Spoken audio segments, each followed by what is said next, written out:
Hello everyone, this is Brett, and thank you for tuning into this month's Vinyl Finds video. Before we get to that, if you are new to my channel and have yet to subscribe, please click that subscribe button, hit like, and I look forward to interacting with you in the comments section. I have at least, I think, 11 years worth of videos here for you guys to check out. If you're a return viewer, thank you for your support. All right, so as I said, this is the Vinyl Finds video for March 2023. It's what I consider highlights, so I'm just picking a handful of things that we've got over the last month that I felt inspired to talk about. It's not all vinyl. There's a couple CD box sets, and if you are hearing someone in the background, that is my co-host who just woke up from a nap, who wants his presence to be known on these records. So let's get started. First off, just want to knock this one out. If you haven't seen it already, I just posted a review of the new Depeche Mode album, Memento Mori. I'll put a link in the description. Highly recommend this album. I won't get into detail in this video, so be sure to check that link out. Yes, Depeche Mode. All right, next up. And everything I'm going to show in this video is going to be either new releases or new reissues. So, and this is a reissue of Gary Numan's 14th album, Pure. This came out originally in 2000. This is from March 24th. It's a reissue on Ear Music, Edel, and Mercury. So this is Pure is what I consider like the third in Gary Numan's artistic rebirth, which started in 1994 with Sacrifice, followed by 1997's Excellent Exile. I got to see him on that tour.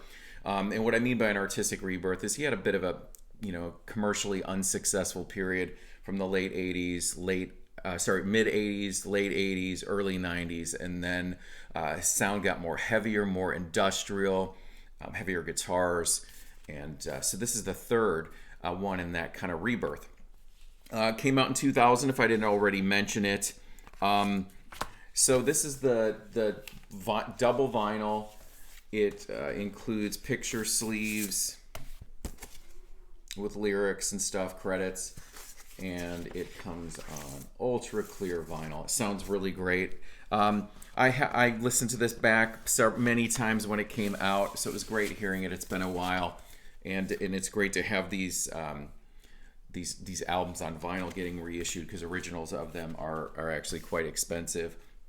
My favorite tracks on this one, the opening song Pure, Listen to My Voice, A Prayer for the Unborn. The sound of his voice in a Prayer for the Unborn is reminiscent of like early Gary Numan. It makes me think of, Replicas, Pleasure Principle, Telecom. So yeah, check this one out if you're unfamiliar with Gary Numan, Pure. All right, next up, here is a CD box set that we've had our eye on since it was announced. So this is called Intrigue. And what it is it's Steven Wilson. For those of you unfamiliar, Steven Wilson, he was a member of the band Porcupine Tree, as well as solo albums. And over the last several years, he's been doing like remixes of kind of classic albums. So this is called Steven Wilson Presents Progressive Sounds in UK Alternative Music from 1979 to 1989.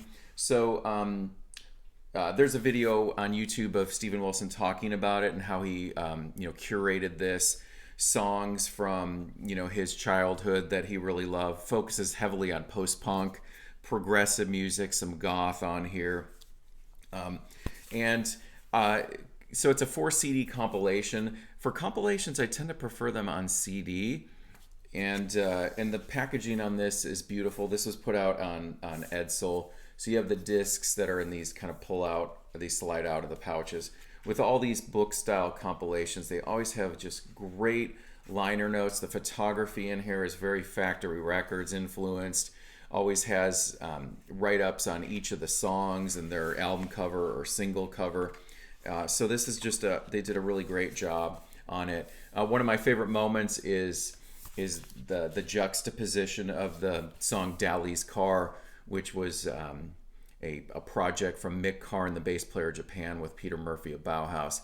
And it's immediately followed with Scott Walker's Rawhide from his Climate of Hunter album. And I thought it was so cool the way those two were put together because of just the presence of that fretless bass sound. And I actually pulled out Climate of Hunter here. and then the little known Dally's Car follow-up that came out after the passing of Mick Karn called In Glad Aloneness.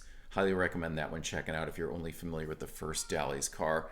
It has a beautiful version of Jacques Brel's If You Go Away, sung by Peter Murphy. So yeah, and I also want to mention that there's a guy in the vinyl community, which probably a lot of you know, called Mazzy. He actually did a video unboxing and showing the vinyl edition of that, and I'll leave a link for Mazzy's video there so you can check out the vinyl edition if you're inclined to go for that one. But highly recommend it. Some other tracks on this one. You know, it's got Wire on here. I should have known better. You got Early Simple Minds, which is the post-punk. Darude Column, a track from their first album, Sketch for Summer. It's got some John Fox, PIL, Magazine. We have Early Tears for Fears, Cocteau Twins, David Sylvian from Japan. You have The Sound, Joy Division's The Eternal, which is just perfection. Speaking of Gary Numan, he's on here. Echo and the Bunnymen, The Associates, Section 25, OMD, The Cure's Faith, even has Kitchens of Distinction, a beautiful track from Dead Can Dance, Host of Serum, and tons of other songs. So yeah, that is Intrigue. All right, next up, this is another CD box set, and I decided to go with the CD version of this just because the vinyl was just super expensive. This is U2 Songs of Surrender. I'm sure a lot of you are familiar with this. So this is a 4 CD set. It's available in various incarnations, one of them being a 4-record set that has all 40 songs. There's a truncated 20-song version, but I wanted to get the 40-song one just to have all the versions. So if you're unfamiliar with what this actually is, U2 went into the studio and did re-recordings, reimagined versions, mainly in the acoustic realm, of songs from their entire career. I've seen a lot of criticism of it if it's some sort of a bad thing. Growing up with MTV in the early 90s when they did these the Unplugged series, which I'm sure a lot of you are familiar with Nirvana, Pearl Jam, The Cure, ton of other people. U2 never did that, so it's great to hear them do acoustic reimagined versions of this. I was a little skeptical in the beginning because the singles that came out were of the really big songs like Beautiful Day and With or Without You. So I was really looking forward to the deep cuts and how they were going to interpret this. So I got it. It came out on St. Patrick's Day, March 17th.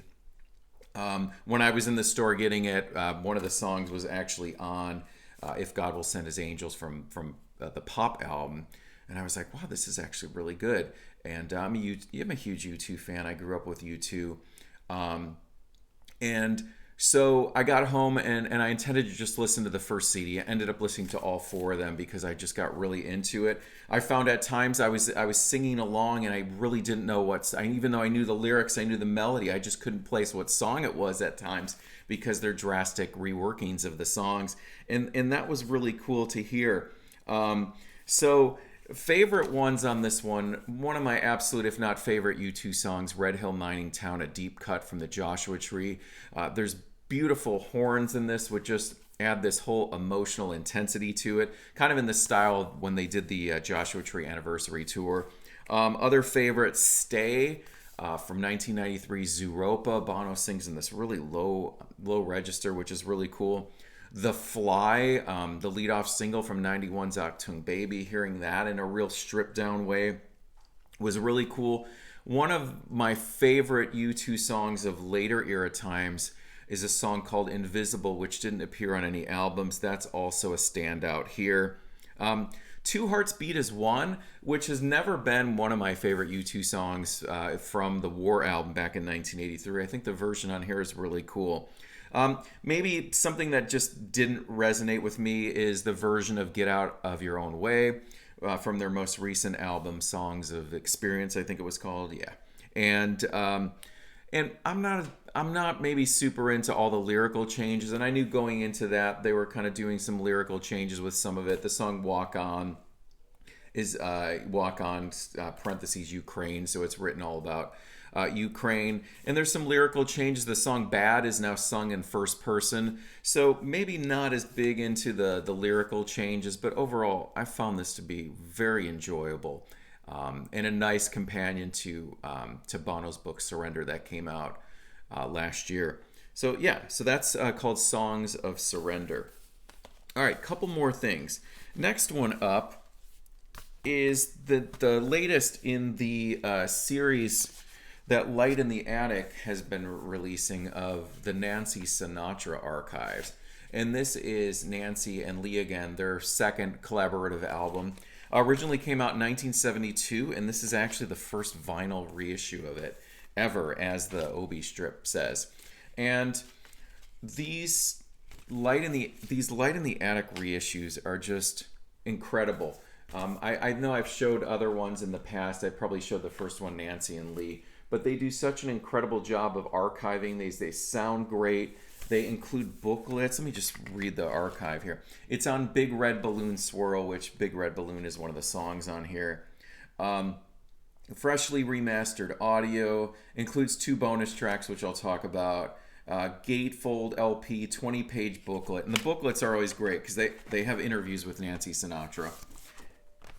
And they're huge booklets. All types of pictures from the sessions, liner notes, and a modern interview with her, which is really interesting to read. I'll show you the record as well. Yeah, there it is. Hopefully you can see that. Actually, probably can see it better in the little sleeve there. So yeah, this is it's an interesting album. You know, there's lots of production to it. The opening track is an odd one, Arkansas Coal Suite, which is this. How do I describe it? It's all about like a coal mining disaster in Arkansas, and it's sung from the perspective of 3 different voices. So when I was listening to this, and I was pretty unfamiliar with this album, and it's from the perspective of the father who is the coal miner.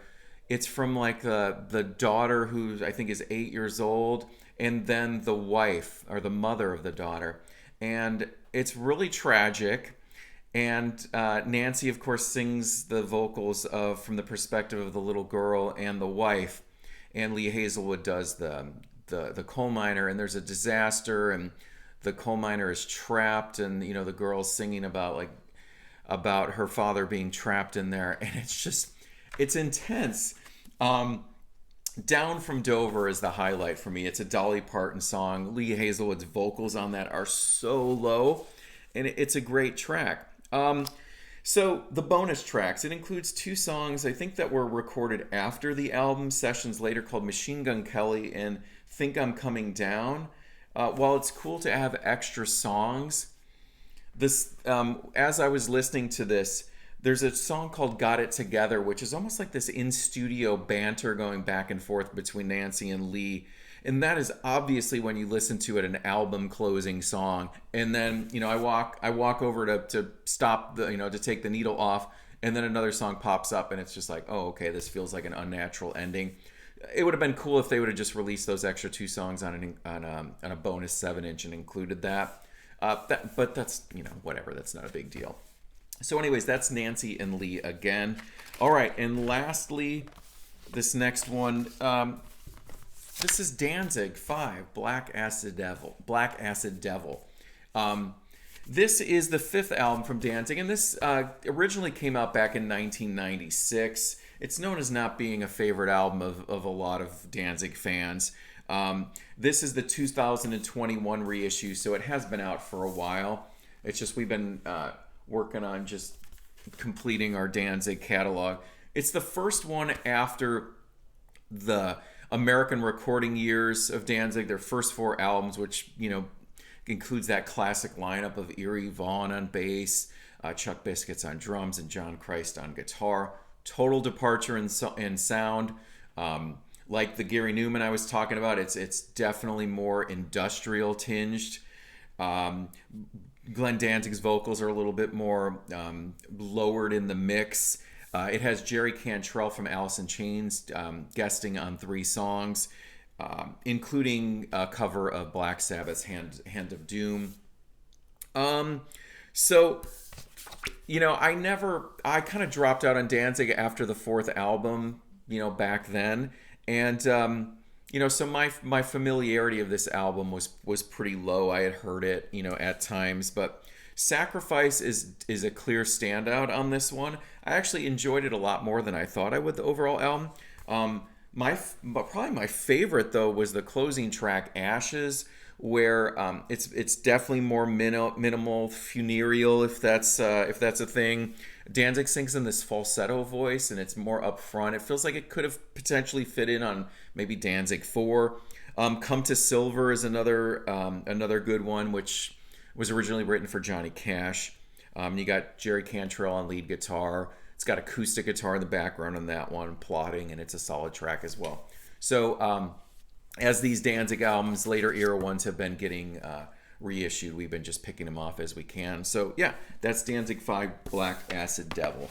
So anyways, hope you guys enjoyed that run through of some highlights of what we picked up. Let me know what you've been listening to, any cool things that you got, thoughts on these records, and I'll see you next time. Thanks for watching.